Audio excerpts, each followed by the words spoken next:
I am Dr. Gwilym Eades from the Department of Geography at Royal Holloway, University of London. This Geography for Schools lecture series talk looks at the theory and practice of geographical information systems, or GIS. Our department has both physical and human geographers, both of whom benefit from geographical information and its portrayal on maps and diagrams. These are important components of geographical communication in many forms, from teaching to academic papers and conferences.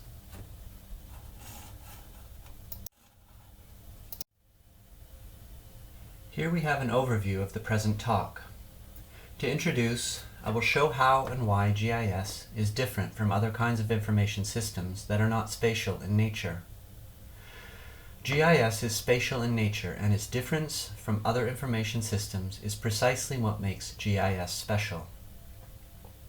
I will cover projections, or methods for transforming spherical geographies into flat maps. We live on a round Earth, but maps are flat, and we need a way of performing that transformation. Next, I look at two different data models, or ways of representing data within GIS. Rasters and vectors are explained, and how they fit together, often with raster base maps at the bottom of a stack, and the vector information layers on top. I will then give an overview of some sources for collecting your own data, or searching data repositories for application in a set of different domains. Drones, volunteer geographic information on the GeoWeb, GPS, and online geoportals are all different ways to obtain data for application in different areas, such as disaster management or health. In the first application slide, I look at how disaster management GIS projects are set up in order to best respond most quickly to emerging threats to human life and safety. Related to disaster management is humanitarian response, which leverages some of the same technologies but also harvests data from social media to respond to catastrophic events in progress. Health mapping is clearly of great interest in times when emerging and ongoing and evolving disease threats are pervasive in society. Take, for example, the recent set of responses to COVID-19 in the UK and around the world, which utilize GIS as part of a suite of tools for tracking and managing diseases. Mapping and mathematics provide a basis for looking at all of the applications noted so far, providing a basis for examining how geographical numeracy is just as important as literacy in producing geographical knowledge in application spheres. Indigenous mapping is an area in which I have experience from working in northern Canada, but it is also of great importance around the world, anywhere that historic land claims are asserted in areas where Indigenous peoples' livelihoods are threatened by encroaching developments. Finally, critical GIS is examined as a way of dealing with ethical and social implications of GIS. Due to the development of many geospatial technologies such as GPS and Google Earth in military application, the residually combative nature of geospatial technologies must often be dealt with after the fact. I conclude by noting how you can get in touch with Royal Holloway through our social media accounts. GIS operates on the principle that spatial is special. This talk argues that this is the case across a number of domains of research and practical application, including disaster management, humanitarian response, health, indigenous mapping, critical GIS, mathematical modeling, and more. Spatial information, or information that includes locational components, is special or distinct from other kinds of non-spatial information because 1. It is comprised of large files consisting of locations and linked up locations, and 2. It must be projected or made into maps because the Earth is round and maps are flat. Not only is one GIS file large in area, but usually a GIS project file in a software program like ESRI's ArcGIS consists of many, sometimes hundreds of such files stacked into overlays. Overlays have their origins in architectural diagrams and early maps where a transparent medium such as plastic with a drawing or map on it was overlain on top of several other such layers. When many transparent overlays were stacked in this way, sensitive places or places of interest could be identified. For example, a forestry company could use transparent overlays of streams, forests, and fish presence or absence to identify where a forestry company can safely harvest trees without impacting fish populations present nearby. GIS files are always projected, meaning that a mathematical formula defined by the GIS user is used to transform real-world spherical coordinates into map coordinates. Projections draw heavily on the computational resources of the hardware performing the calculations. Projections are also often tailored to the specific part of the Earth upon which the GIS operator is working. So UTM projections consist of 60 zones spanning the entire circumference of the Earth. The UK is in zones 29 and 30. UTM, or Universal Transverse Mercator, projections are just one kind of projection, of which there are a vast number.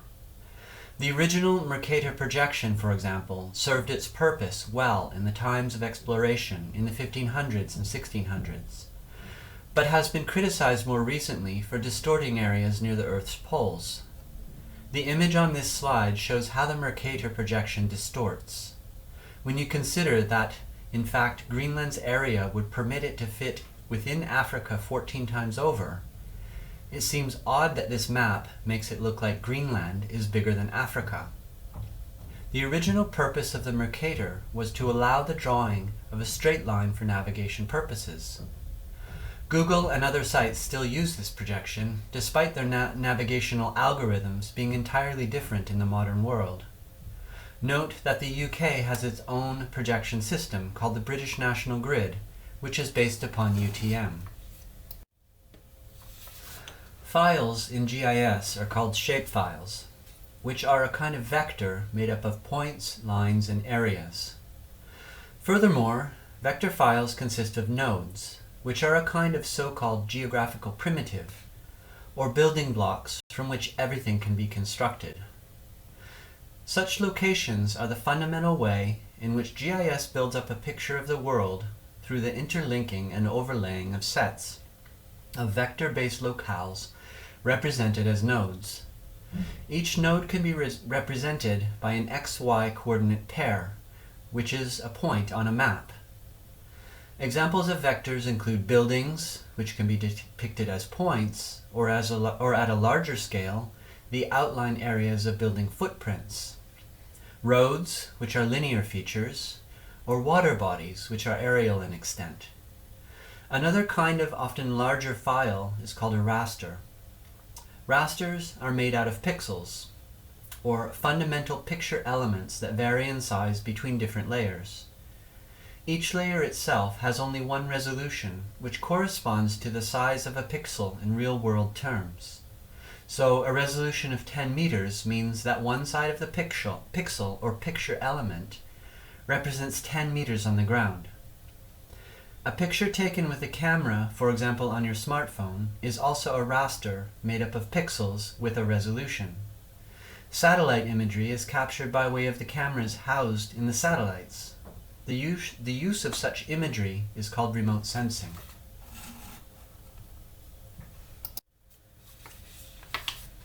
In this slide, we begin to transition from theory to practice.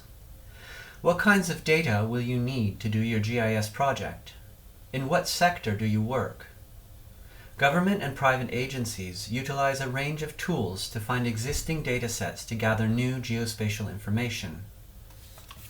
The GeoWeb refers to areas or searches on the Internet and World Wide Web specific to geospatial information. Geospatial has been referred to as the killer app of the Internet, meaning that up to 80% of information holds potential geospatial aspects or maps. Google Maps and Google Earth are only the most obvious examples. Volunteered Geographic Information, or VGI, refers to data gathered and posted on the internet and sites by amateurs.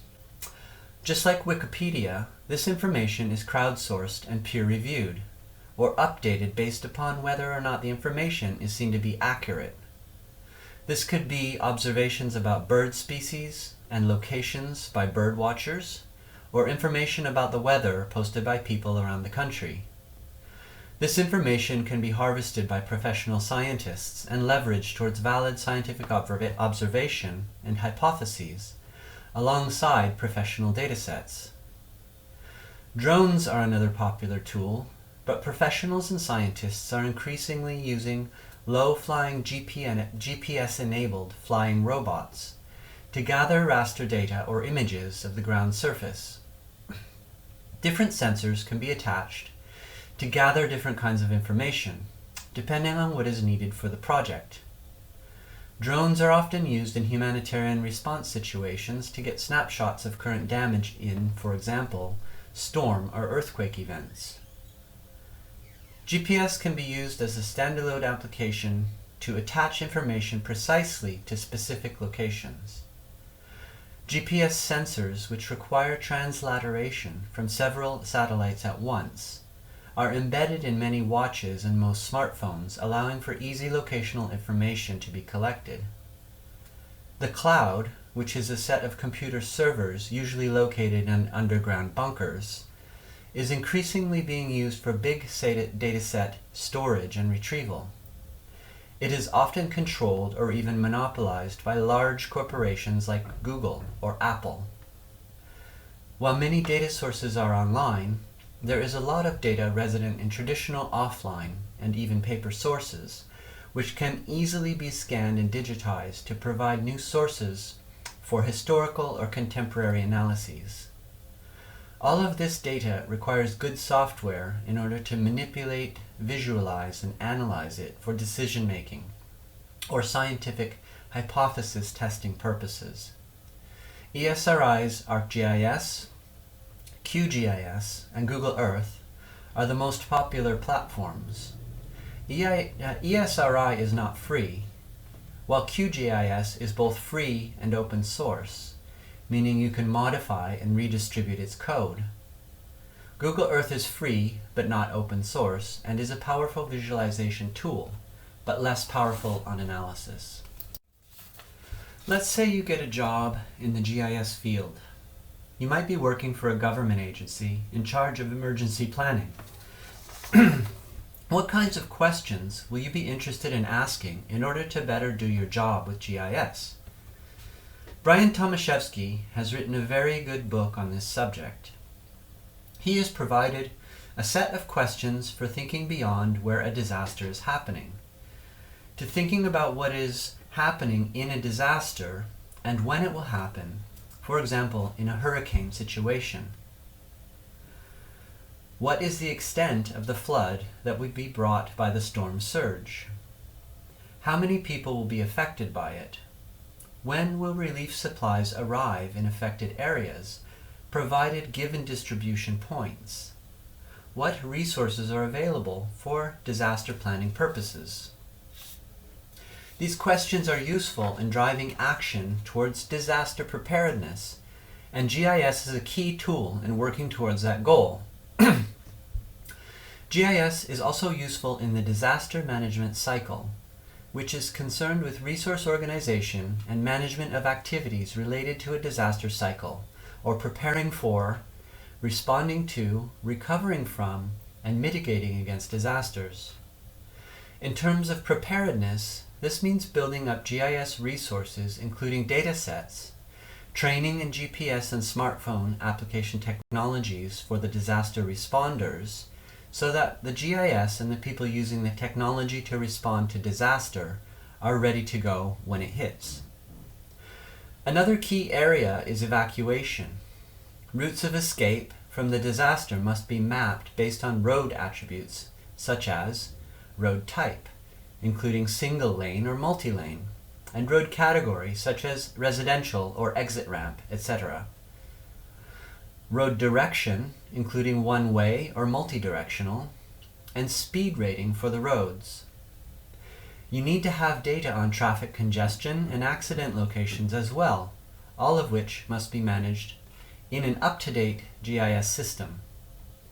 Where will people take shelter if they have been made homeless by a disaster, such as a hurricane or an earthquake? How many people can the shelters accommodate? Do they allow pets? Is the shelter inside a flood zone? Is it accessible for disabled people? All good GIS questions. One problem responders often face in dealing with disaster is lack of information. A team like Humanitarian OpenStreetMap, HOT, has been dedicated to creating reference maps in countries lacking such data. For example, in 2010, in the Haiti earthquake, HOT started mapping roads from high-resolution imagery collected in the first 48 hours after the earthquake struck. A site called Ushahidi is one mapping technology used by the crisis mappers to crowdsource information about a range of different information. It was originally developed to harvest reports of violence during elections in Kenya through sending messages from phones or directly in the site. It has since been used in other applications, such as tracking civil war conflict in Syria. Patrick Meyer takes a similar approach to humanitarian response to mapping by both monitoring social media accounts and media reports during ongoing events, and by deploying flying robots or drones to collect images of disaster-affected areas. Responses can then be calibrated and resources allocated based on the intensity of the damage measured directly from data on the ground.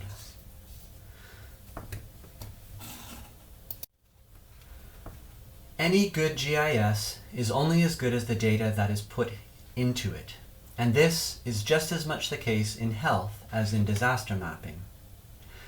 Health mapping also needs to be proactive to be sustainable, not just reactive to disease outbreaks.